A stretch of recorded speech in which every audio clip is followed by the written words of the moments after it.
အားလုံးပဲမင်္ဂလာပါ ဒီနေ့မှာတော့ Would You Marry Me ဆိုတဲ့ drama လေးကို recap လုပ်ပေးမှာဖြစ်ပါတယ်အပိုင်း9မှာတော့ Mary ဟာသူ့ဤသားဟောင်းစီကဖုန်းကိုလက်ခံဖြေချနေရတဲ့စာဖွင့်ထားပါတယ်သူဤသားဟောင်းမှသိသိချင်း Mary ကစကားကိုဆက်မပြောတော့ပဲဖုန်းကိုဘလော့လိုက်ပါတယ်ခဏအကြာမှာတော့ Kim Woo-ju က Mary အမေပတ်စံအိတ်ကိုကားထဲကနေပြန်တွေ့ကြောင်းမနေ့ပြန်ယူလို့ရကြောင်းကိုပြောခဲ့ပါတယ် Kim Woo-ju ကကားကိုတောင်ကနေပြန်လာတဲ့အခါမှာသူ့အဖွားနဲ့အိမ်ချံဝင်းထဲမှာတွေ့ပါတယ်သူ့ဖွားကလည်းအရွယ်ရှိတုန်းသူ့ကိုအင်တော်ပြုဖို့ကိစ္စကိုပြောပါတယ်။သူကလည်းနားလေကြောင်းကိုသူ့ဖွားကိုပြန်ဖြေခဲ့ပါတယ်။နောက်တနေ့မနက်မှာအလုပ်သွားဖို့အိမ်ကထွက်လာတဲ့မယ်ရီကအိမ်နီးချင်းဒါရိုက်တာဆန်ဟွန်းကိုမတွေ့ချင်လို့ရှောင်ပေမဲ့လည်းမလွဲသာလို့နှုတ်ဆက်လိုက်ရပါတယ်။ဆန်ဟွန်းကမယ်ရီအမျိုးသားကိုမတွေ့လို့မေးတော့ညကအိုဗာတိုင်းဆင်းနေလို့ပြန်မလာဖြစ်ဘူးလို့ပြောပါတယ်။ဒီလိုနဲ့ကိုစီအလုပ်ကိုသွားကြပါတယ်။မကြခင်မှာဆန်ဟွန်းကမြောင်စရန်ရုံးချုပ်ကိုသွားပြီးကင်ဝူဂျူအဖွားဗန္နာရေးမန်နေဂျာတို့နဲ့အလုပ်ကိစ္စကိုဆွေးနွေးပါတယ်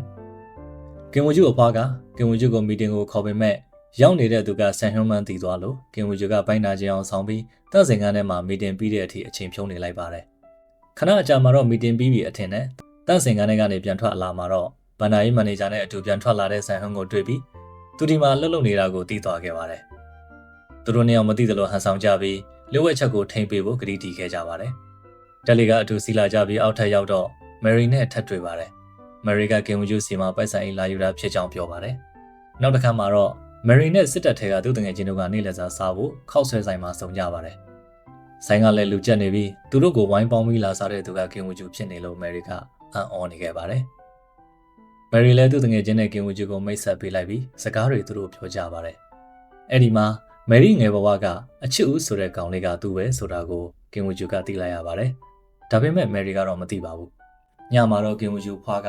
ဆံဝမလေးဂျင်ကြောင်ကိုရတာရှိတာဝယ်ကျွေးလိုက်ဆိုပြီးနာမည်ကြီးဆိုင်တဲ့ဆိုင်မှာသူတို့နှစ်ယောက်ကိုပေးတွေ့လိုက်ပါတယ်။အဲ့ဒီညကဂျင်ကြောင်ကကင်ဝူဂျူကိုဖွင့်ပြောဖို့စိတ်ကူးလာခဲ့တာပါ။ဒါပေမဲ့မယ်ရီဟာသူ့ကိုကယ်တင်ပေးတဲ့ကလေးမလေးဖြစ်ခဲ့သလိုသူ့ရဲ့အချစ်ဦးဆိုတာကိုအခုရှာတွေ့ပြီးဖြစ်ကြောင်းကင်ဝူဂျူစီကဂျင်ကြောင်ကြားလိုက်ရတဲ့အခါ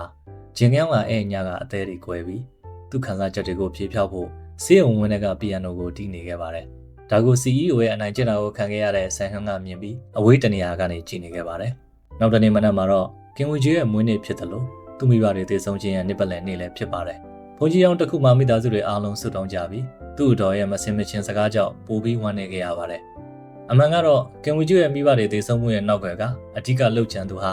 သူ့အတော်ရဲ့အမျိုးသားပန်နာရေးမန်နေဂျာပဲဖြစ်ပါတယ်။ကင်ဝူဂျီဟာအဲ့ဒီညမှာသူ့ဘဝရဲ့အတိတ်ဆိုးတွေကိုပြန်တွေးပြီးစိတ်ပြတ်အားငယ်နေချိန်မှာတော့မယ်ရီကစာပို့ပြီးမွေးနေ့ကိတ်ပို့ပေးရမလားလို့မေးပါတယ်။အဲ့ဒီအစာညနေစာကိုကျွေးဖို့ကင်ဝူဂျူကပြောတော့မယ်ရီကအိမ်မှာလာစားဖို့ကိုဖိတ်လိုက်ပါတယ်။ညနေစာအတူစားကြရင်ကင်ဝူဂျူကသူ့ဘဝအကြောင်းကိုမယ်ရီကိုပြောပြပါတယ်။ခဏအကြာမှာတော့မယ်ရီကတက်တက်နှစင်းထွက်နေတာကိုမြင်ပြီးကင်ဝူဂျူကိုခေါ်ပြီးအတူဆုတောင်းကြပါတယ်။မယ်ရီကဆုတွေအများကြီးတောင်းခဲ့ပေမဲ့ကင်ဝူဂျူကတော့မယ်ရီဆုတွေပြည့်ဖို့ကိုပဲဆုတောင်းပေးခဲ့ပါတယ်။အိမ်ရဲ့ပန်းခြံလေးထဲမှာသူတို့နှစ်ယောက်ပြေးနေကြရင်မယ်ရီကရေပိုက်ကိုခလုတ်တိုက်ပြီးကင်ဝူဂျူရဲ့ရင်ဝင်ထဲကိုရောက်သွားပါတယ်။ထိုအချိန်နှစ်ယောက်သားနမ်းမလို့ဖြစ်နေချိန်မှာတော့မယ်ရီကြီးစားဟောင်းကမြင်သွားပါတော့တယ်။ဒါကတော့အပိုင်း9ပဲဖြစ်ပါတယ်။အဆုံးထိနားထောင်ပေးကြလို့အားလုံးကိုကျေးဇူးတင်ပါတယ်။